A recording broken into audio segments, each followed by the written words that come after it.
Far away in the dark, quiet space, a small planet was in trouble. The Silith, a gentle and peaceful alien species, lived there. Their world was full of green forests, wide blue oceans, and colorful skies. For many years, the Silith lived quietly, taking care of their home and each other. They loved their planet and hoped to keep it safe forever. But now, something terrible was coming. A strange and very dangerous creature moved through space, destroying everything in its path. This creature was huge and powerful. It could swallow whole planets like they were small stones. The Silith knew they were not strong enough to fight it alone. They had no armies, no weapons, and no way to stop the monster. In their fear and hope, the Silith sent out a message. It was a call for help. Their signal traveled through the dark void, moving fast and shining bright. The message was simple and clear. Help us. Our world is dying. But the galaxy is a big place, and many did not hear or did not want to help. The Silith's message reached many stars and many worlds. Some ignored it. Some did not believe the danger was real. Others were too busy with their own problems. But one group heard the signal loud and clear.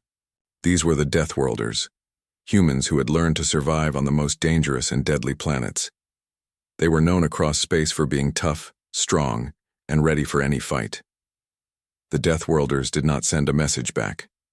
They did not ask many questions. Instead, they prepared their fleet, ships built for war and survival, and headed toward the Silith's home. The journey was long and dangerous, but the Deathworlders did not care. They had one goal: to help or to fight. They did not believe in waiting when others were in trouble. Captain Mira Jalen was the leader of the Deathworlders' fleet. She was known for her sharp mind and her fearless heart. She had grown up on a world where storms could kill in minutes, where plants were deadly, and where nothing was easy. She knew how to fight, how to protect, and how to win. When she received the call for help, she gathered her crew and said, "We are going. We will show them what it means to survive." The Deathworlders' ships moved like shadows through space. They were dark, strong, and built for battle. Each ship carried soldiers, scientists, and engineers, people who knew how to handle danger in all its forms. They knew this mission was not a simple rescue. It was a test of their strength and their will. As they got closer to the Silith system, Captain Jalen studied the reports. The cosmic predator was unlike anything they had seen. It was a massive, living force, moving with a hunger that never stopped. It ate everything: plants, animals, even planets. The Silith's world was its next meal. The Deathworlders began to prepare their plan. They talked about how to protect the Silith, how to fight the predator, and how to survive in a place that could kill them all. They shared stories of their own deadly worlds, places where life was a constant battle. They knew they had to be clever and strong. The Silith watched the approaching fleet with fear and hope. They had heard stories of the Deathworlders, stories of humans who came from dead worlds, who could survive anywhere, who were sometimes harsh and hard. The Silith did not know if they could trust these new visitors, but they had no choice. They needed help, and the Deathworlders were the only hope. When the Deathworlders' ships entered the Silith's atmosphere, the aliens sent out welcoming signals.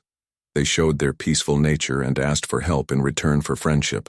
Captain Jalen responded with respect. She told her crew, "We are not here to conquer. We are here to protect. We will fight with everything we have." The first meeting between the Silith leaders and the Deathworlders was tense but honest. The Silith asked many questions. They wanted to know how humans could survive such deadly worlds. Captain Jalen shared stories of her home planet, where nothing was easy and survival was the only rule. The Silith listened carefully and began to understand the strength behind the humans' roughness. The Deathworlders learned about the Silith's world too. They saw the beauty and the fragility. They understood that this was not just a battle for a planet but for a way of life. The Deathworlders promised to fight the cosmic predator, not just for the Silith but for all life that could be lost if the creature was not stopped. As the two groups worked together, the Deathworlders showed their skills. They built defenses, trained the Silith in survival tactics, and prepared for the coming fight. The Silith began to change too. They learned to be brave, to fight when needed, and to trust in their new allies. But the danger was not waiting. The cosmic predator was close, and the time for talking was ending. The skies darkened, the seas grew restless, and the forests held their breath. The battle for the Silith's homeworld was about to begin. Captain Jalen stood on the bridge of her ship, looking at the planet below. She knew the fight would be hard. She knew some might not survive. But she also knew this was what it meant to be human, to fight, to protect, and to never give up. The Deathworlders were ready. The sky over the Silith homeworld was clear and calm when the Deathworlders' fleet first appeared. From the peaceful forests below, the Silith watched as dark ships cut through the blue sky like sharp arrows. Their shapes were strange and heavy, made of cold metal that glinted under the sun. The Silith were both amazed and afraid. These ships belonged to the Deathworlders, humans who had survived worlds no one else could live on. They were called Deathworlders because their home, planets were harsh and deadly.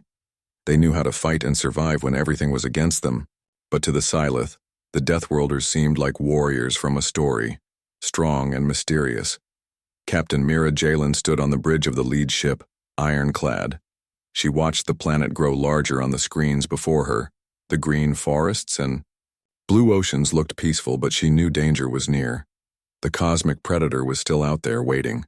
It had destroyed many worlds before reaching this one. "Status report," she said, her voice calm but firm. "Sensors show no sign of the predator nearby." Her second-in-command, Lieutenant Rin, replied. "But its trail is close. We estimate it will arrive within 72 hours. Captain Jalen nodded. "Then we have little time." The Deathworlders began to prepare immediately. They landed their ships near the Silith's main city, a place filled with tall, elegant towers made of glass and light. The Silith came out to greet them, their faces showing a mixture of hope and fear. One of the Silith leaders, a tall being named Kalen, stepped forward. His skin shimmered softly in the sunlight, and his eyes were full of kindness. "Welcome to our world," Kalen said. "We thank you for coming to help us. We fear the creature that comes." Captain Jalen looked at Kalen and spoke honestly. "We did not come here for glory. We came because survival matters. Your world is worth fighting for." The two groups stood together, watching the sky. It was clear they had little time to waste. The Silith had lived in peace for many years, but the Deathworlders knew that peace must now turn into readiness. They quickly set to work. The humans brought their machines and weapons, designed to survive harsh worlds. They built strong defenses around the city, barriers that could hold against attacks and sensors to warn of danger. They showed the Silith how to use these new tools. The Silith listened carefully, eager to learn. But not all Silith were comfortable with the Deathworlders' ways. Some worried the humans were too harsh, too ready to fight. Their nature was gentle and peaceful. To use violence was against their beliefs. Yet the arrival of the Deathworlders meant the rules had changed. Kalen met with Captain Jalen in a quiet chamber. "Your people seem ready to fight with no fear," Kalen said. "We respect strength, but our people fear losing their way if they become like warriors." Captain Jalen looked at Kalen with understanding. "I know what you mean. I was born on a planet where life is hard. We fight to survive, yes, but we do not lose who we are. Fighting is only a part of survival. We protect what we love." The two leaders found respect in their differences. They agreed to work together, mixing strength with kindness. This alliance would be tested soon. Meanwhile, the Deathworlders began training the Silith. The humans taught them how to move quietly, how to hide, and how to strike when needed. The Silith, who had never held weapons before, now practiced with the Deathworlders' advanced tools.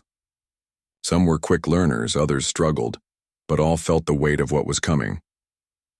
Outside the city, the forests were still alive and beautiful, but shadows moved within them. The cosmic predator was close. It had felt the arrival of the Deathworlders and Silith preparing to fight. The creature was a vast swirling mass of darkness and hunger, moving with terrible power.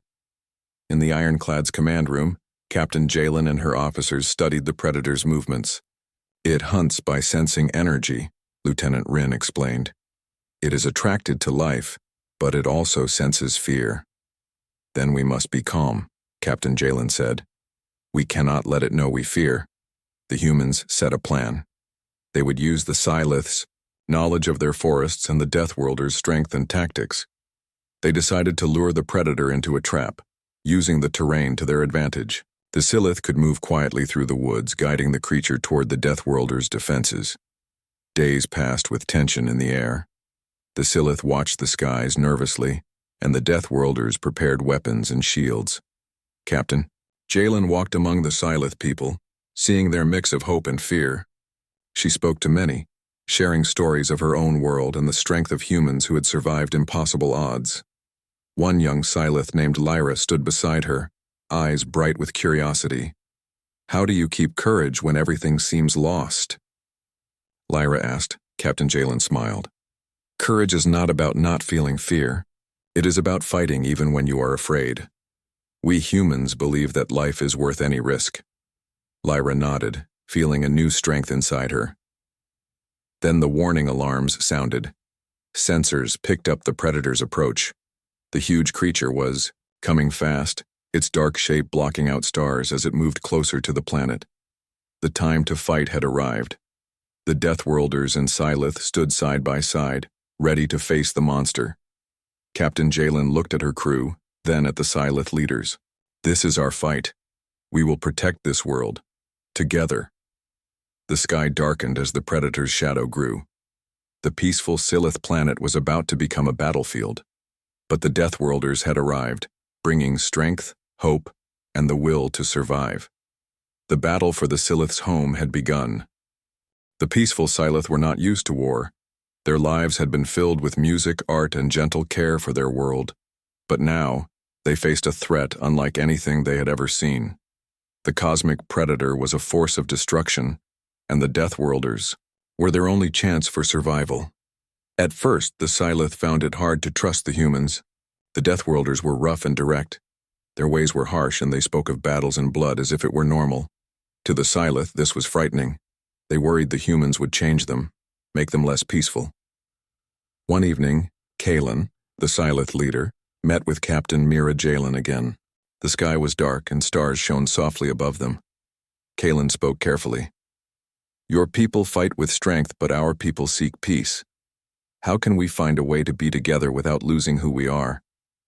Captain Jalen looked at Kalen with respect. Strength and peace are not enemies, she said. Sometimes to protect peace you must be strong. You can be both. Kalen nodded slowly. Then teach us. Show us how to be strong without losing peace. So began the real work of the Alliance. The Deathworlders shared their knowledge of survival on deadly worlds.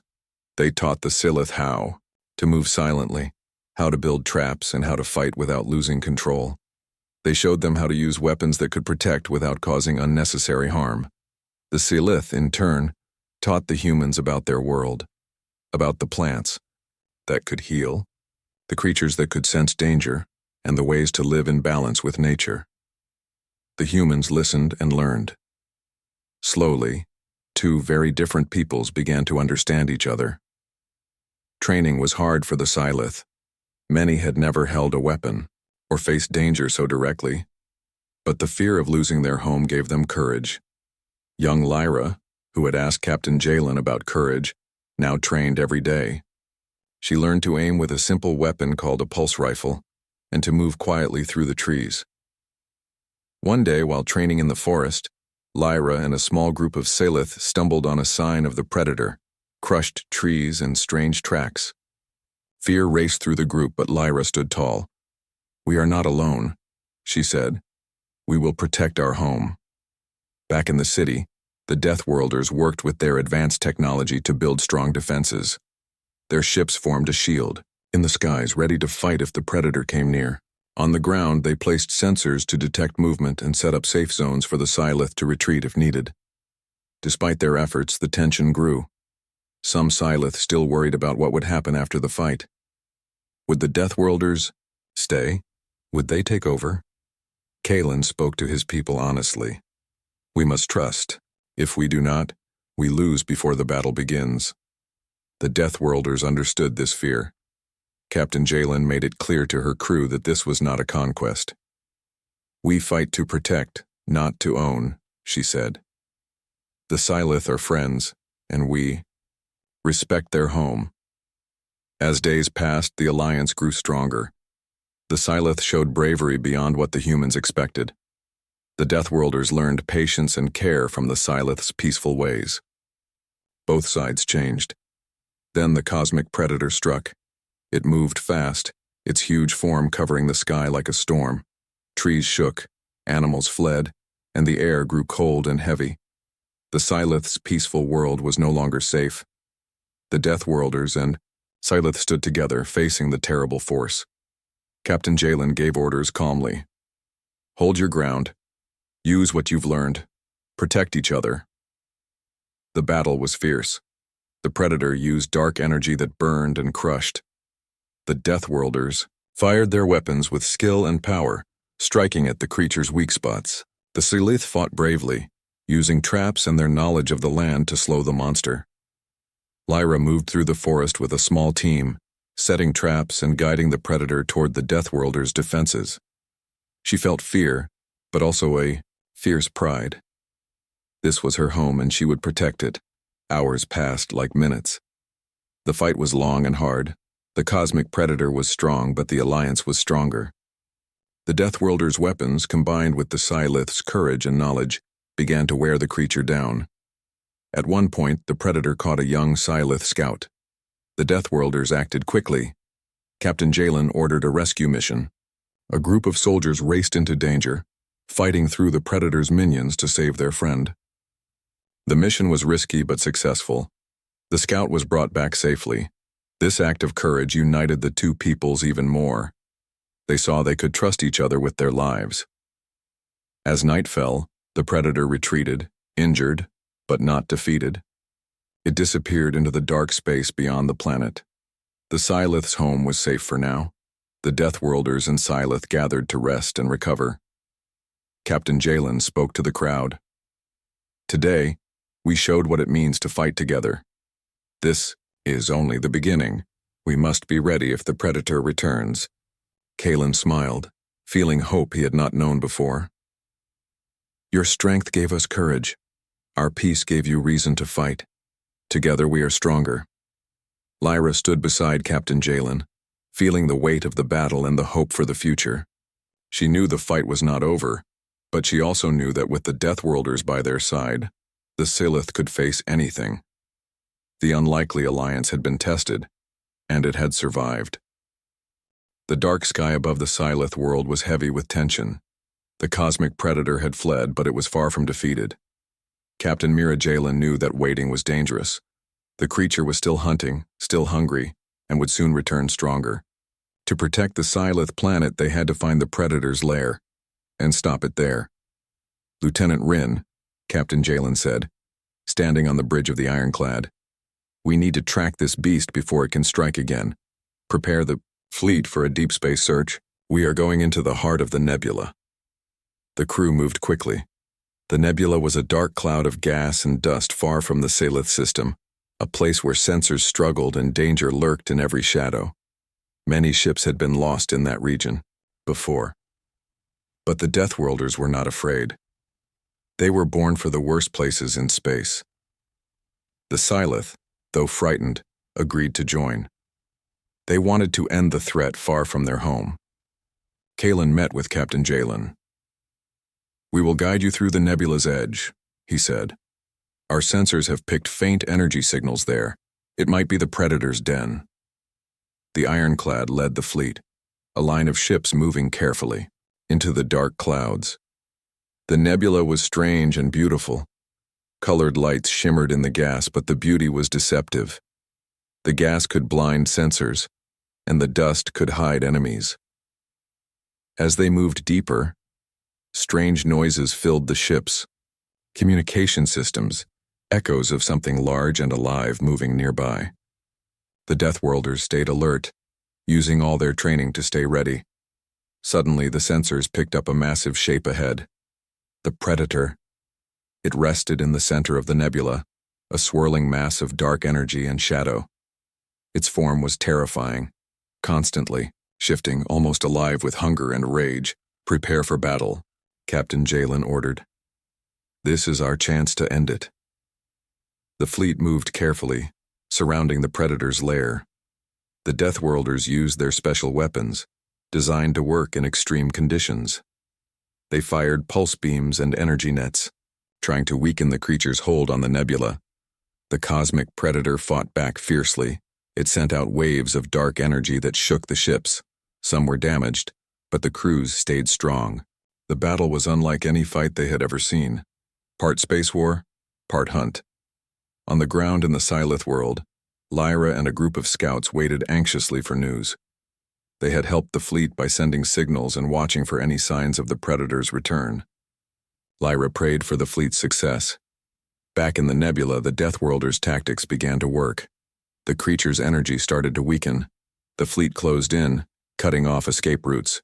The Predator roared in anger and fear, thrashing violently. Captain Jalen gave the final order.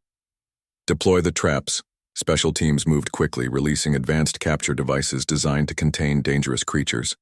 The devices glowed with energy nets and force fields, slowly wrapping around the Predator. The creature fought harder, but the traps held strong. It was caught, struggling to break free. The Deathworlders' fleet held steady, firing precise shots to keep it pinned. After hours of battle, the Predator's energy faded. It lay still, defeated but alive. Captain Jalen exhaled deeply. "We've done it. The Predator is contained." The fleet began to move back toward the Sylith world, tired but victorious. The cosmic threat was no longer a danger to the peaceful planet below.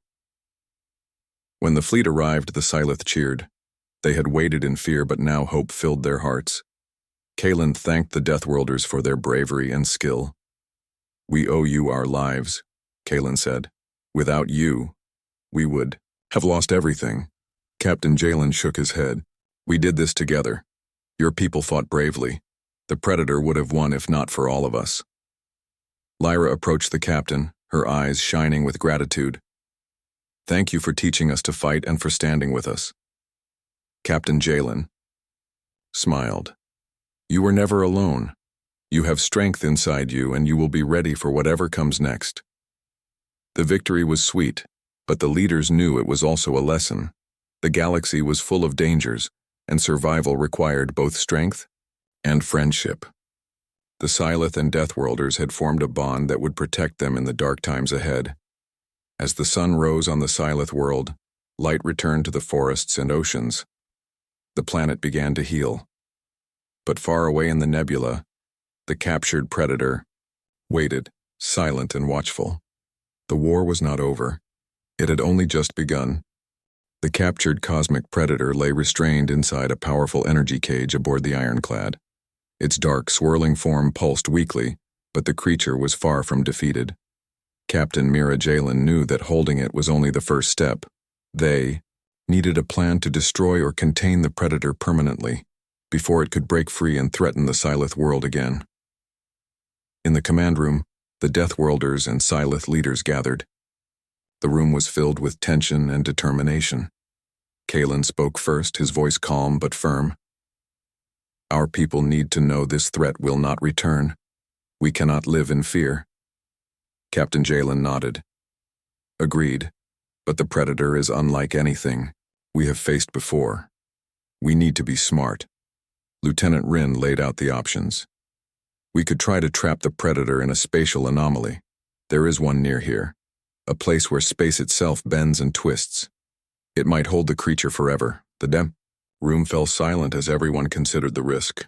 The anomaly was dangerous to approach, but it might be the only chance.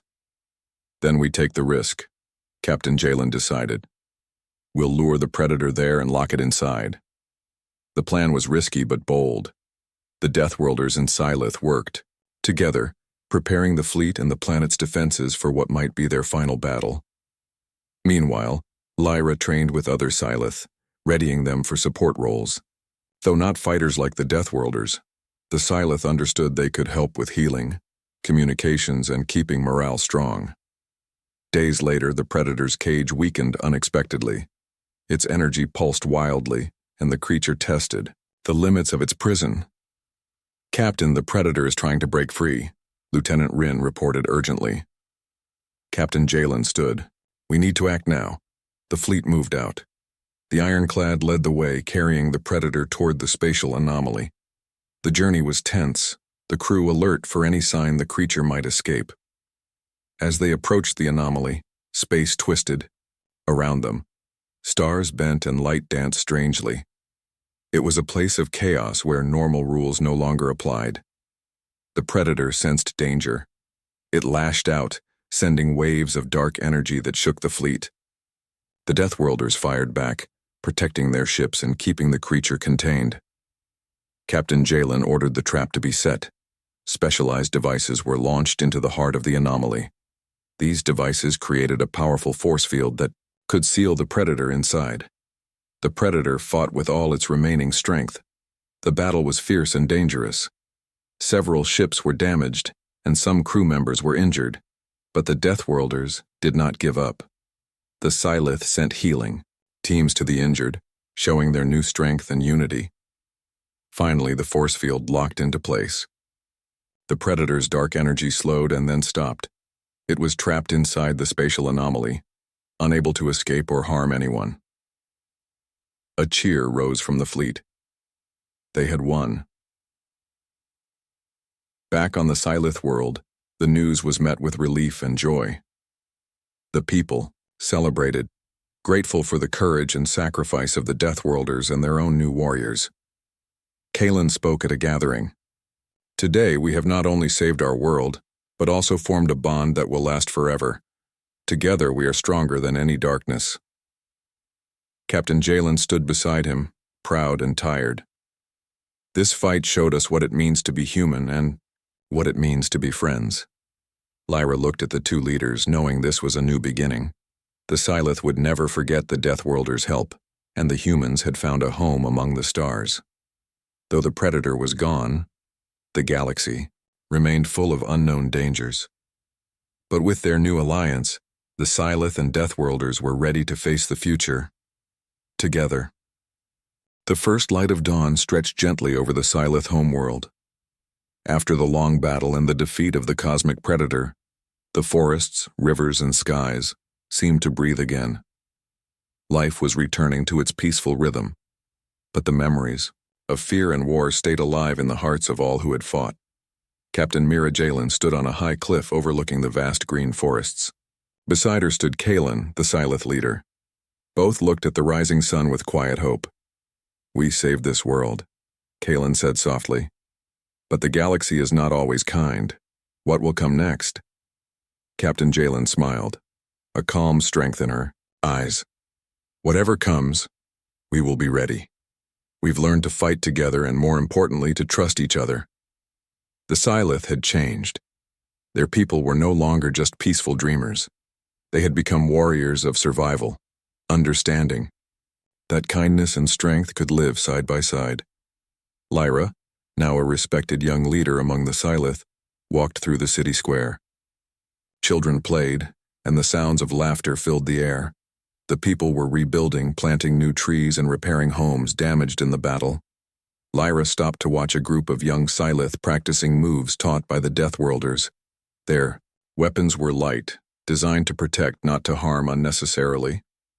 The training was gentle but firm. It was a new way, one that combined the Scythe's love for peace with the humans' lessons of survival. A group of Deathworlders helped in the rebuilding efforts. Engineers and doctors worked side by side with Scythe citizens, sharing skills and stories. The two peoples had become more than allies. They were friends. Captain Jalen held a meeting with her officers. "Our mission here is almost complete," she said. "The Predator is contained, the Scythe are strong, and the planet is healing. Soon the fleet will return to our homeworlds. But we will keep watch," Lieutenant Rin added. "The galaxy is vast and threats may come again." "We will be ready," Jalen agreed. "This world has shown us the power of unity." That evening a celebration was held in the city's great hall. The Scythe and Deathworlders gathered together. Music, stories, and laughter filled the room.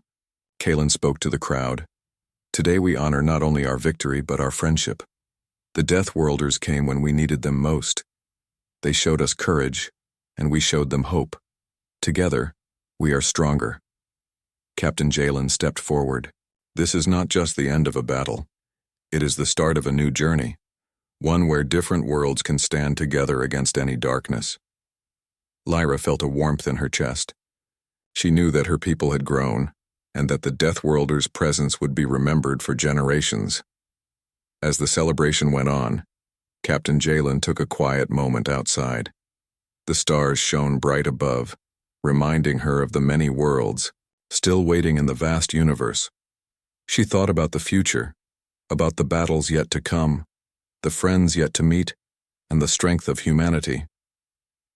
The Deathworlders had answered a call for help. Now they were part of something greater. The Sylith world was safe and the galaxy was a little brighter. A new dawn had truly arrived.